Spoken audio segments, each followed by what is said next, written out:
Okay,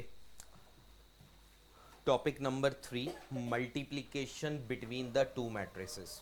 अगर दो matrix के बीच में मल्टीप्लिकेशन किया जाए तो हम लोग क्या चीज़ देखते हैं, स्पेशली क्या चीज़ एनालाइज करते हैं जिसकी वजह से मल्टीप्लिकेशन पॉसिबल है।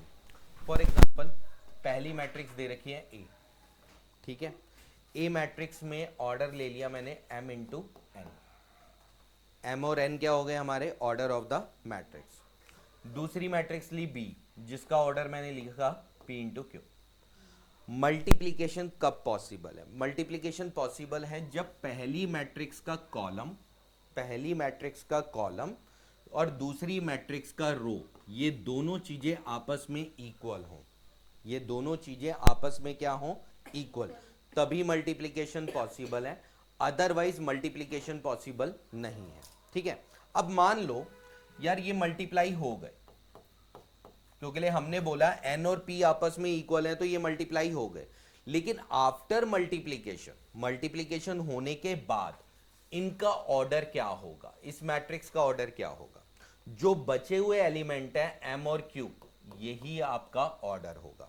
The new matrix, because multiplication के बाद जो नई मैट्रिक्स बनेगी उसका ऑर्डर m इंटू क्यू होगा। अब भाई ये बात हमें जानने की क्यों जरूरत है?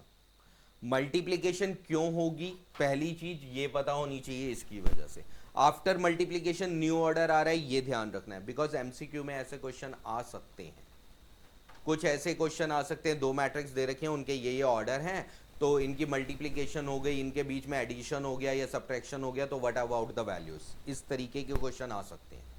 ऐसे एक दो क्वेश्चन हम लोग आगे भी डिस्कस, ठीक है। तो ये ध्यान रखिएगा, मल्टीप्लिकेशन का क्लियर हो गया ना ये बात, राइट। पहले का कॉलम दूसरे का रो आपस में इक्वल होगा, मल्टीप्लिकेशन हो जाएगा, और न्यू मैट्रिक्स का ऑर्डर जो बच गए हमारे पास वही न्यू मैट्रिक्स का ऑर्डर होगा, ठीक है। तो पहला क्वेश्चन दे दिया a इंटू बी, हमें ए बी निकालना है। पहले आप लोग ना ए बी को लिख लीजिए,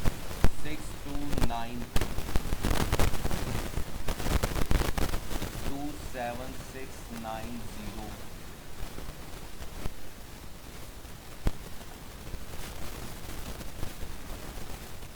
ओके, अब मल्टीप्लिकेशन करनी कैसे है? बिल्कुल पेन मत चलाइएगा, पहले समझिएगा, ठीक है। ए बी और बी ए कल को कभी भी मल्टीप्लाई करते हो तो 90% केसेस होते हैं जब ए बी बी ए के इक्वल नहीं, बट 10% क्यों आता है? बाई चांस यार बी मैट्रिक्स ही आइडेंटिटी मैट्रिक्स होती तो ए इंटू आइडेंटिटी मैट्रिक्स ए आएगा, आइडेंटिटी इंटू ए तब भी ए आएगा। आइडेंटिटी मतलब वन को किसी से भी मल्टीप्लाई करते हो वही मैट्रिक्स आते हैं, ठीक है ना। तो इसलिए मैं आप लोगों को बोल रहा हूँ कि भाई हमारा जरूरी नहीं होता कि 100% ए बी और बी ए आपस में इक्वल हो, ठीक है। 90% वो इक्वल नहीं होते, बट 10% सम केसेस में ये इक्वल हो सकते हैं। ओके, मल्टीप्लिकेशन करते टाइम आपको क्या करना है? पहली मैट्रिक्स में जो रो एलिमेंट दे रखे हैं, रो एलिमेंट कौन से दे रखे हैं? 6 9, इनको आप लोग ना यहाँ पर रफली स्टैंड करके लिखो, पीछे की तरफ रफली लिख लो या आगे की तरफ, लेकिन पहली चीज जरूर ध्यान रखना, जब भी मल्टीप्लाई करोगे ऐसे मैट्रिक्स को जरूर शो करना, ठीक है। कहीं क्वेश्चन में ही ऐसे देखकर सीधे मल्टीप्लाई करने लग जाओ, गलत है, ठीक है। पहले आप लोग ऐसे देख लो, 6 9 लिख लिया मैंने जो रो के एलिमेंट थे उनको क्या कर दिया? स्टैंड करके लिख दिया। जो रो वाले एलिमेंट थे उनको मैंने स्टैंड करके लिख दिया। नाउ अब हम मल्टीप्लाई करेंगे। मल्टीप्लाई करते टाइम इस 6 को मल्टीप्लाई इस कॉलम से करना है, मतलब यहाँ के जो सेकंड मैट्रिक्स है ना, सेकंड मैट्रिक्स के पहले कॉलम से, ऊपर वाला ऊपर से, नीचे वाला नीचे से, सिंपल, ठीक है। तो 6 2 जा और 9 7 जा, दोनों के प्लस का साइन लगाता हूं। जब आप रो 1 को, मतलब आपने यहां से क्या रो 1 चूज करी, ठीक है, तो नई मैट्रिक्स जो बनेगी उसमें रो 1 के ही एलिमेंट, जब मैं यहाँ पर रो 1 लूंगा तो यहाँ पर रो 1 के एलिमेंट बने, लेकिन जब रो 1 को स्टैंड करा तो कॉलम 1 से करने पे पहला एलिमेंट, कॉलम 2 से करूंगा तो दूसरा एलिमेंट, मतलब 6 और 9 लेंगे, देन उसके बाद कॉलम 3 से कर दो 0 + 72, क्लियर हुआ। मैंने रो 1 चूज करी थी, यहाँ पर रो 1 से लूँ, मैंने कॉलम 1 से मल्टीप्लाई जब किया तो पहला एलिमेंट, कॉलम 2 से किया तो दूसरा एलिमेंट, कॉलम 3 से किया तो तीसरा एलिमेंट। क्लियर हुआ? जैसे जैसे अलग अलग कॉलम से मल्टीप्लाई करोगे वैसे वैसे हमारे पास एलिमेंट बनते चले जाएंगे। ठीक है, क्लियर हुआ? अब मेरा इसका काम हो गया फिनिश, मैंने इसको हटा दिया। अब मैं क्या करूँ, सेकंड है, सेकंड को इसको स्टैंड कर। अब मैंने जब सेकंड रो को स्टैंड कर दिया है तो ऊपर वाला ऊपर से, नीचे वाला नीचे से, लेकिन सेकंड रो ली है तो यहां पर क्या भरेगा, सेकंड कॉलम। ठीक है, जब फर्स्ट कॉलम से मल्टीप्लाई सेकंड रो ली है तो सेकंड रो भरी जाएगी। फर्स्ट कॉलम से करूंगा पहला एलिमेंट बनेगा, सेकंड कॉलम से करूंगा दूसरा एलिमेंट, थर्ड कॉलम से करूंगा तो तीसरा एलिमेंट। 2 को 2 से किया 4, 21, 2 को 6 से किया 12, 3 को 27, 2 को 0 से किया 0 और 24। बाकी इसको सिंप्लीफाई करो, आंसर लिख दो। आया आप समझ? Let us see this question. A B और बी ए दोनों निकालने हैं मुझे। मैंने अब ए बी लिखा 260798 2 3 4 5। चेक करना मल्टीप्लिकेशन पॉसिबल है या नहीं है।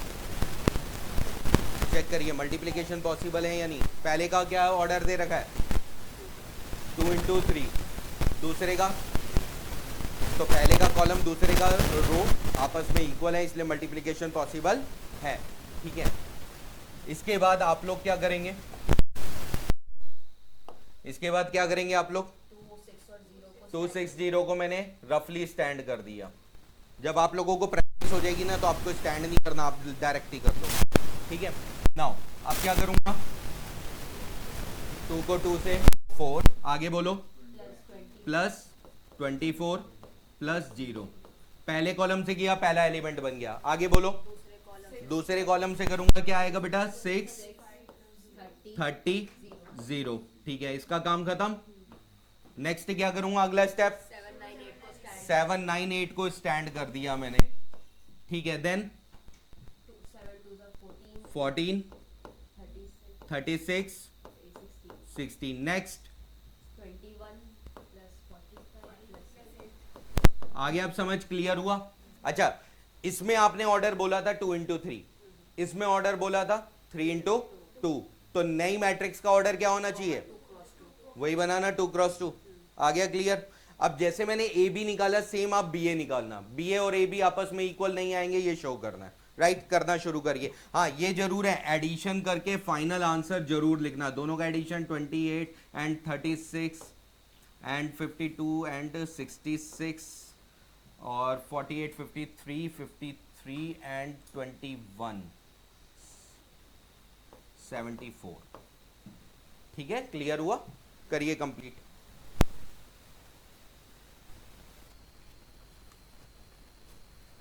Okay, question number second part देखिएगा, इसी का थर्ड का सेकंड पार्ट देखिएगा। इसका ऑर्डर क्या है, पहली वाली का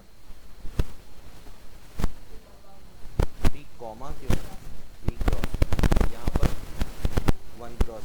मल्टीप्लिकेशन पॉसिबल है, ये हो गया 3 क्रॉस 1 एंड 1 क्रॉस 3। तो न्यू मैट्रिक्स जो आएगी वो क्या ऑर्डर की होगी, 3 क्रॉस 3 की मैट्रिक्स होगी। ठीक है, ओके। तो मैं पहले रो का पहला एलिमेंट लेता हूँ 1। जब 1 लूंगा तो 1 को 2 से 3 से 4 से सबसे करूंगा ना। मैं पहले कॉलम में सिर्फ 2 दे रखा है, जब पहले कॉलम से मल्टीप्लाई करूंगा तो पहला एलिमेंट बन गया ये 2। जब 1 को मैं दूसरे कॉलम से मल्टीप्लाई करूंगा तो दूसरा एलिमेंट बन गया, और जब 1 को तीसरे से करूंगा तो तीसरा एलिमेंट बन गया। क्लियर हुआ? जैसे जैसे अलग अलग कॉलम से करता जाऊंगा अलग अलग एलिमेंट बनते चले जाएंगे। सेम है, 2 को लेके चलूंगा तो 2 को 2 से किया 4 6 और 4 और 8। ठीक है, 3 को किया तो 6 9। क्लियर हुआ?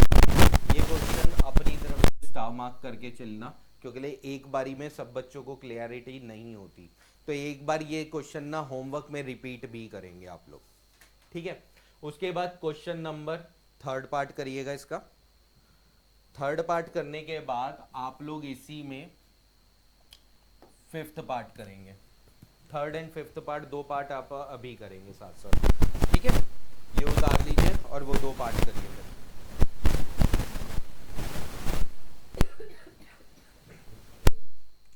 आपने इसको स्टैंड किया मल्टीप्लाई करते टाइम, पहली रो को, मैंने कॉलम को स्टैंड मारा। बस फिर वही गलत है ना। आपने पहली रो को स्टैंड करना है 1 माइनस 2 को। जब पहली रो को स्टैंड करेंगे तो पहली रो का पहला एलिमेंट मल्टीप्लाई होगा 1, -2 को 2 से करूंगा -4, ठीक है। पहले कॉलम से किया, पहला एलिमेंट बना, इसीलिए -3 आएगा। 1 को 2 से किया 2, 3 को -2 से किया -6, 2 3 इंटू 1 3 और -2, ये बनेगा आपका पहला। फिर उसके बाद 2 3 को करूंगा तो 2 + 6 4 + 9 और 6 + 3, ठीक है। क्लियर हुआ, राइट। इस क्वेश्चन के बाद फिर नेक्स्ट दोनों पार्ट करो आप।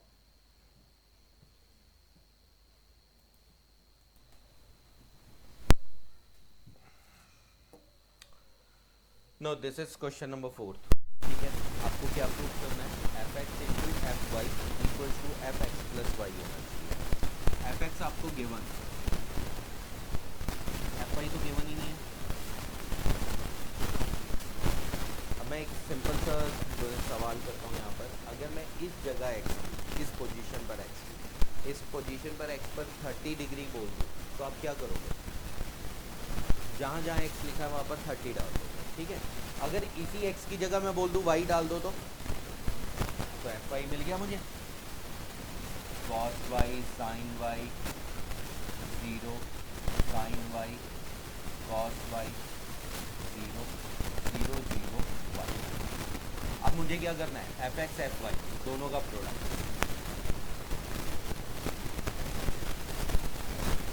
cos x sin x 0 sin x cos x and 0 0 1। Next matrix लिखना है, cos y sin y 0 sin y cos y 0 0 0 1, ठीक है बेटा। क्लियर, प्रोडक्ट करेंगे।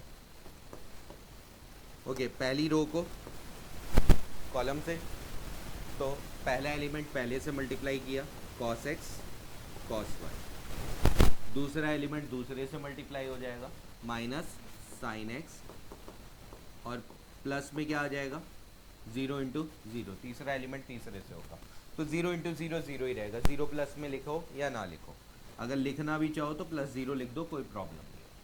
सेम पहले ही रो को कॉलम 2 से भी कर दो, तो cos x minus sine y,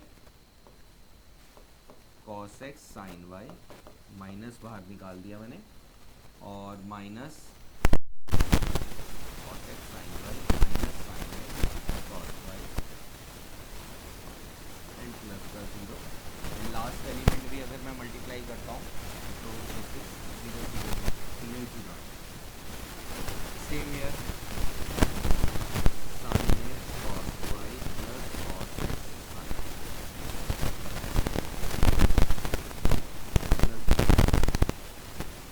minus sine x sine Y.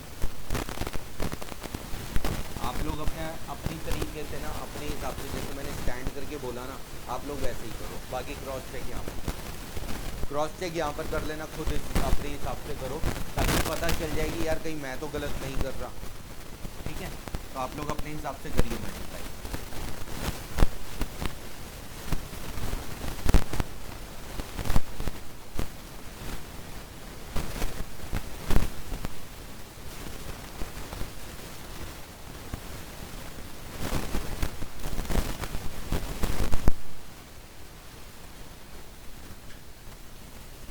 यार यहाँ पर हमने ये मल्टीप्लिकेशन करने के बाद ऑलमोस्ट सबका सेम आ गया, ठीक है। अब यहाँ पर ना हमारी जो लग रही है वो टिग्नोमेट्रिक प्रॉपर्टीज लग रही है, ए प्लस बी वाले फॉर्मूले या ए माइनस बी वाले फॉर्मूले। Cos A cos B minus sign A sine B क्या होता था, कॉस ए प्लस बी। तो ए प्लस बी, ए की जगह एक्स आ गया और बी की जगह वाई आ गया, cos x plus y. Clear हुआ। इन दोनों में साइन को सॉरी माइनस नेगेटिव साइन है ना, ये कॉमन ले, कॉमन निकाल लिया, तो ये कॉमन निकाला हुआ मैंने बाहर लिख दिया। ओके, नाउ यहाँ पर प्रॉपर्टी है sign A cos B plus cos A sine B, sign A cos B plus cos A sine B, क्योंकि साइन और कॉस दे रखे हैं ना अपोजिट साइन के साथ, तो ये बन गई प्रॉपर्टी मेरी साइन एक्स प्लस वाई, और लास्ट में जीरो दे ही रखा है। ये वाली प्रॉपर्टी क्या बन रही है, साइन ए प्लस बी, ये वाली property cos A plus B, and this is 0 0 1। ये क्या बन गया बेटा, अगर मैंने fx में जब y डाला तो आप लोगों ने बोला x की जगह y कर दो, अगर इसी x की जगह बोलता मैं x प्लस वाई लिख दो, तो आप यहाँ पर चारों जगह x प्लस वाई लिखते, वही तो चार जगह x प्लस वाई आ रहा है, बाकी सब क्या आ रही है, सेम टर्म, तो it is equals to f x plus y, this is R H S, hence prove this, right. Next question पढ़िए, 1 2 1 को पहली मैट्रिक्स से मल्टीप्लाई करते हैं, ठीक है, जो रिजल्ट आएगा उस रिजल्ट को इससे मल्टीप्लाई करके इक्वल टू 0 दे रखा है, तो 1 2 1 को मैं कैसे मल्टीप्लाई करूंगा, ओके, 1 को 1 से किया 1 आ गया, ठीक है, 2 को फिर 2 से करूंगा, मैं 1 2 1 को ना स्टैंड कर देता हूँ, ठीक है, सिंपल रहेगा, 1 को 1 से किया 2 2 जा 4 हो गया, और 1 को 1 से किया 1 आ गया, ये कॉलम 1 ही तो बन रहा है, सॉरी मेरा जब कॉलम 1 से किया पहला एलिमेंट बन गया, कॉलम 2 से कर देते हैं, 2 आ जाएगा, बाकी 0 0, यहाँ पर आ जाएगा आपके पास 2 प्लस 2 2 प्लस 2, इसको मल्टीप्लाई 0 2 x इक्वल टू 0, ठीक है, क्लियर है, तो हमारे पास क्या बच गया डाटा 6 2 4 और 0 2, मल्टीप्लाई करें वापस, इन तीनों एलिमेंट को मैं स्टैंड करूंगा तो 6 को 0 से करा 0, 2 2 जा 4 और 4x इक्वल टू में 0,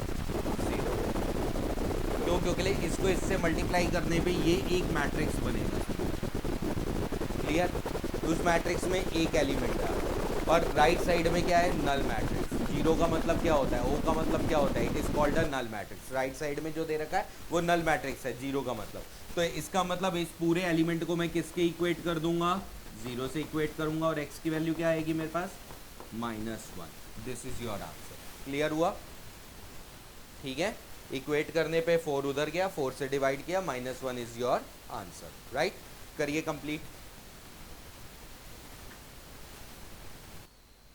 इट मीन्स कि हमारे पास जैसे ये 7th क्वेश्चन आ गया है, ए स्क्वायर लिखा है तो a इंटू ए मतलब alpha beta gamma minus alpha, इसको मल्टीप्लाई करा alpha beta gamma minus alpha से, ठीक है, और इक्वल टू में आइडेंटिटी मैट्रिक्स है ना, तो 1 0 0 1, आइडेंटिटी मैट्रिक्स कौन सी होती थी, जिसके डायगोनल में 1 होता था, ठीक है, अब मैंने I2 क्यों लिया ऐसे, बिकॉज इसका प्रोडक्ट करने पे 2 क्रॉस 2 की मैट्रिक्स बनेगी, ठीक है, तो इक्वल में भी वही सेम ऑर्डर की होनी चाहिए, ऑर्डर डिफरेंट नहीं होते, इक्वालिटी करते हुए ऑर्डर डिफरेंट नहीं होते, इसलिए I2, अगर वहाँ क्वेश्चन में I लिखा है ना तो आप अपने हिसाब से I2 ले सकते हो, हाँ ये 3 क्रॉस 3 की आती तो मैं I3 लेता, ठीक है, क्लियर, फिर दोनों को कंपेयर करोगे ना, तो कंपेयर करने के बाद 4 ऑप्शन दे रखे हैं, which one is the correct option, check करिए, ठीक है।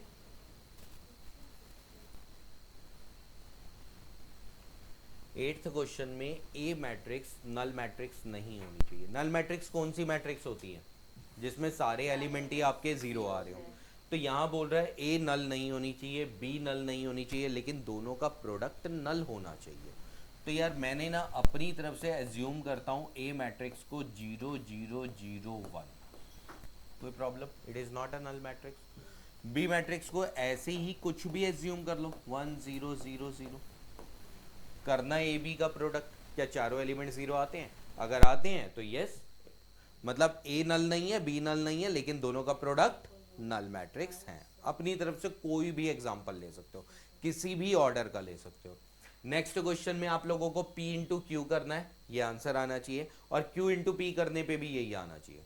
ठीक है, करिए अपनी तरफ से कंप्लीट। 11th क्वेश्चन में आप लोग बोल रहे हैं कि a प्लस बी, पहले इन दोनों को प्लस कर दूं, a और b is not condition, but b जो होगा ना वो यही बनेगा, ठीक है। ओके, a प्लस बी अगर हम करते हैं तो हमारे पास a प्लस बी जो भी मैट्रिक्स आएगा, भाई जीरो में जीरो जोड़ूंगा, 0 माइनस एक्स प्लस 1 और x प्लस 1 एंड 0, इस मैट्रिक्स को इसी से मल्टीप्लाई करो, a प्लस बी का होल स्क्वायर दे दिया, यानी कि a प्लस बी को a प्लस बी से ही मल्टीप्लाई करो, तो भाई 0 1 माइनस एक्स हो जाएगा और ये 1 प्लस एक्स हो जाएगा, this is 0 1 minus x 1 plus x 0, same को सेम से मल्टीप्लाई कर दीजिए, 0 मल्टीप्लाई 0, इसको इससे करूँगा तो 1 माइनस एक्स स्क्वायर, सेम इसको 0, ये 0 ही आ गया, 1 प्लस एक्स 0 आ गया और ये 0 आ गया, 1 प्लस एक्स को करा 1 माइनस एक्स स्क्वायर आ गया, ये टर्म आ गया आपके पास, ठीक है राइट। और एक्स स्क्वायर की वैल्यू क्या गिवन है मेरे पास, -1, यहाँ पर डाल दो -1 यार, एक्स स्क्वायर की जगह 1, -1 गिवन है तो ये आ गया +1, तो फाइनल आंसर आपके पास क्या आ गया 2002। ये मैंने LHS पार्ट कर दिया। RHS पार्ट में क्या करोगे, a स्क्वायर करने के बाद b स्क्वायर करने के बाद दोनों को ऐड करना, आंसर ये आ गया, LHS इक्वल्स टू RHS हो जाएगा। ठीक है, करिए ट्राई।